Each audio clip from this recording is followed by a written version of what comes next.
So welcome, and my first question is I'd like to begin by asking you to tell us your full name and the postcard you will be discussing.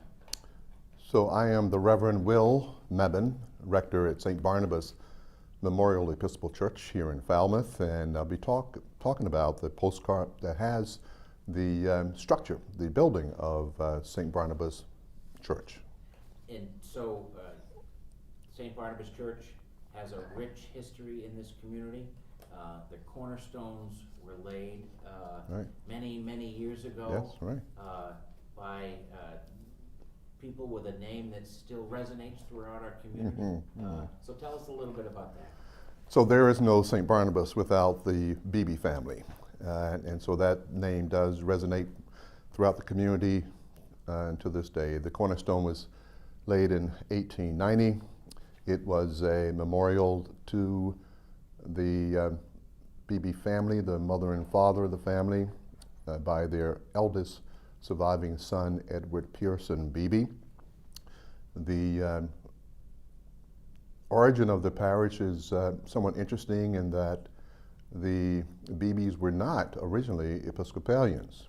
They were, like most folks in New England at the time, Congregationalists, but they used to summer in Woods Hole. And the Church of the Messiah in Woods Hole is the first Episcopal church in town, and they used to make the trek down to Woods Hole from Falmouth, from the village green where they stayed at an inn for services on Sunday. But that got to be old pretty quickly, and the family decided that they would prefer not to have to make that 5-mile trek down to Woods Hole, and wanted their own parish. Now, parenthetically, lots of people in Falmouth say to me today, Woods Hole is so far. But can you imagine how far it was back in 1888, having to use a buggy and carriage of horses to get down there? But the Beebe children decided to, when the James Madison Beebe died, the Beebe children wanted to build the parish in memory of their mother, Esther, and their father, James. That's great. And from that point, there is a long history of the development of the church itself, and of continuing generations of Beebes and other prominent members of the community supporting not only the building but the congregation itself. So there's another interesting bit about the formation of St. Barnabas Parish. Originally, as I said, the family was worshiping in Woods Hole, and then they began to have the pastor from Woods Hole do services at the town hall, Falmouth Town Hall, on Sunday afternoons. And from that, they decided to want to build their own parish. But in order to build a parish, or to start a parish in a community, you cannot do so if there is another Episcopal church within the same boundary, not without getting approval from the Standing Committee of the Diocese of Massachusetts. And that was the case here. And when the petition was put forth to start a parish in Falmouth, the Falmouth village, it was not received enthusiastically by the diocese. And in fact, the president of the Standing Committee argued very forcefully against authorizing the formation of this parish. And approval from the Standing Committee is necessary to get a new parish started. So already in the beginning, you have the president of the Standing Committee saying no to this idea, because he felt that the Beebes were really trying to form a parish that was basically for their benefit only, or primarily. In fact, the Sunday afternoon worship services were attended primarily by the Beebes, their family members, and their guests, and maybe a few people from the village. So there was a struggle with the Standing Committee and the Beebes to get the church built, but ultimately the Reverend Phillips Brooks, who was at that time the rector of Trinity Church Boston, very influential church then and now, sided with the Beebes that he thought it would be worthwhile to have a parish in Falmouth Village. And that really turned the tide, turned the opposition, and allowed for the construction of St. Barnabas.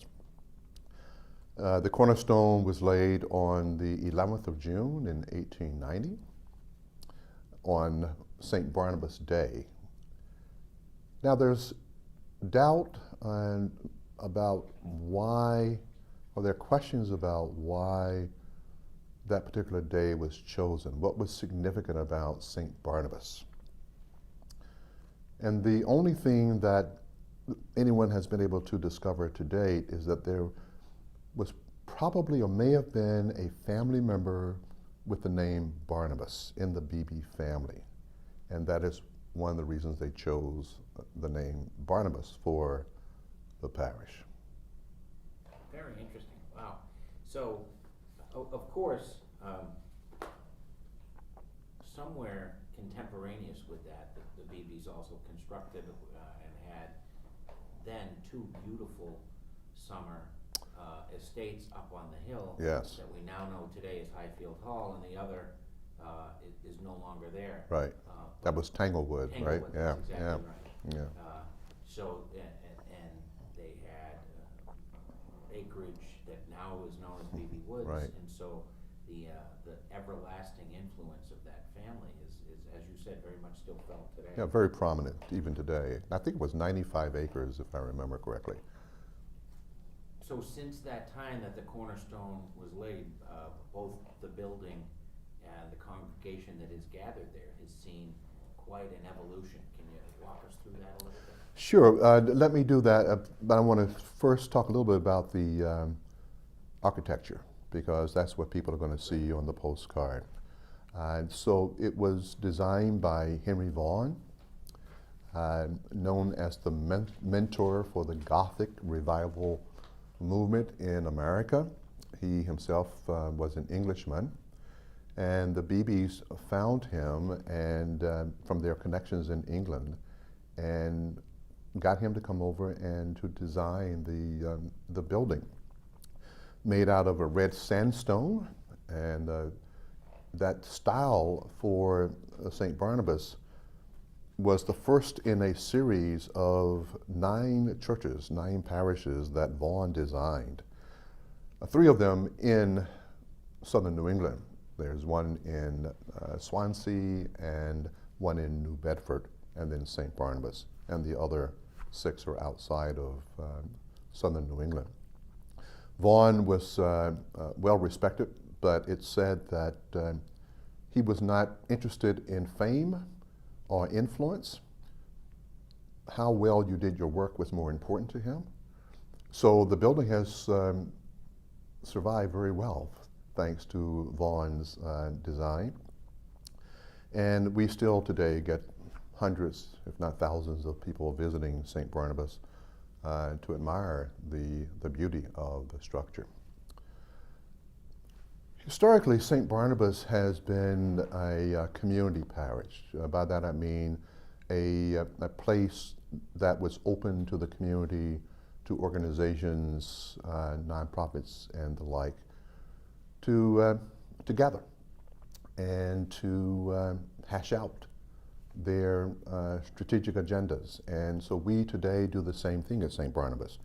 We like to be known as the parish of the community.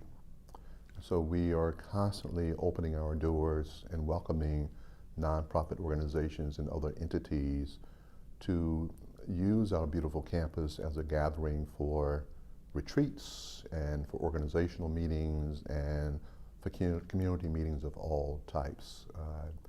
And so that legacy continues today. That's wonderful. To go back to the architecture for just a minute, the architecture itself and the style, it really draws a very nice contrast to the other more traditional New England buildings, including the Congregational Church across the green. Yes, and right. to me, that symbolizes what I call the mosaic of the community. Yeah. Because all of the buildings around the green are shining tiles in that mosaic. But St. Barnabas in particular, I think, draws our attention to the fact that a church can look differently but still be very much part of the community. You raise an interesting point of the history of St. Barnabas with the Congregational Church. 19th century now, Congregationalists and the Episcopalians didn't play well together. And in fact, there's a story that has been verified that when St. Barnabas was finally being built, the spire and the tower fell during the construction, during a autumn storm. And a member of the Congregational Church remarked, "I am so glad.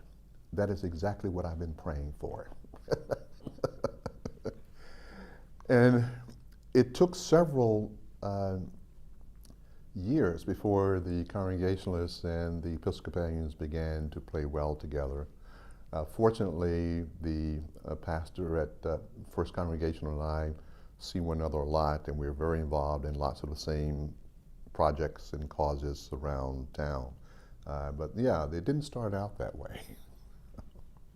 But today both stand as pillars not only of the faith community, but of the larger community. And one of the themes that's emerging during these interviews, the topic is the postcards, but really what's developing is a sense of how incredibly connected our communities are, and in many ways through our faith communities. Yes, Falmouth, I think someone told me there are something like 27 faith communities in and around the Falmouth area, which is a large number and very diverse. We also have St. Barnabas has also had a very positive and cooperative relationship with the Falmouth Jewish congregation, for example. There was a time in their history when they needed a place to worship, and St. Barnabas made its chapel space available for that congregation to worship, and in a spirit of recognizing that we are one people under God and we should be being good neighbors to one another. My concern today is for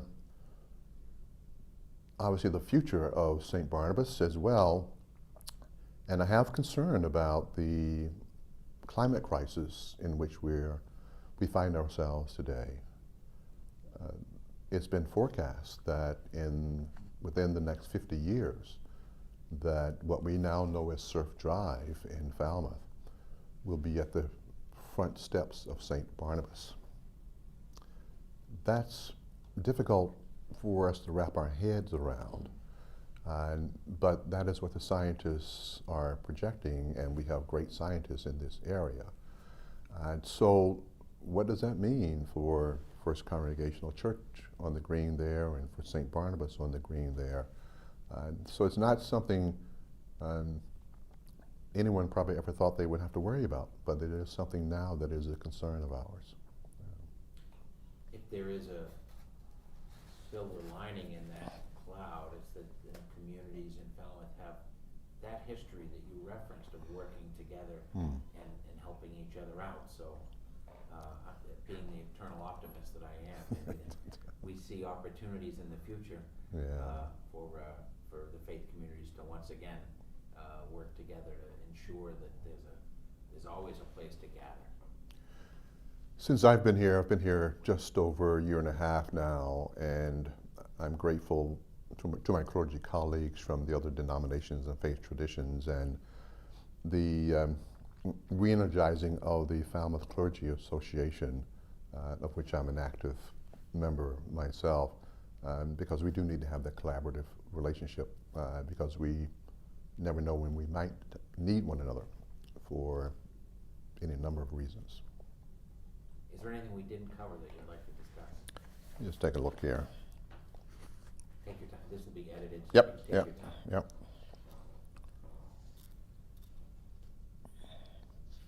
There is one story I would love to tell, but I don't know that it's true, so I'll share it with you, not for insert. That Mrs. Beebe, not only did they get tired of going to Woods Hole to Church of the Messiah, but she is said to have said that she got tired of her petticoats getting dusty on the ride down to Woods Hole, and that was the determining factor. I would love to find out if that's true. I haven't found that in anything I've seen so far. Well, there was no paving back then, so I wouldn't. Right. Oh, okay, yeah. Could you imagine? Yeah. I mean, that was an effort.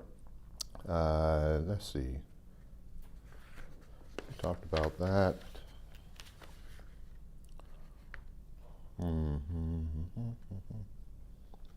Yeah, so this is going to be 3 minutes, so I think you may have enough. Kim, is there anything that you... Oh, great idea, great idea. What's that? We'll talk about the Strawberry Festival. Oh, yes, So- yes. One of the, I would say, iconic events that connects St. Barnabas to members of the community who may not gather there and worship is the Strawberry Festival, which brings together the agrarian history of our community with the parish of St. Barnabas. So tell us a little bit about that. Yeah.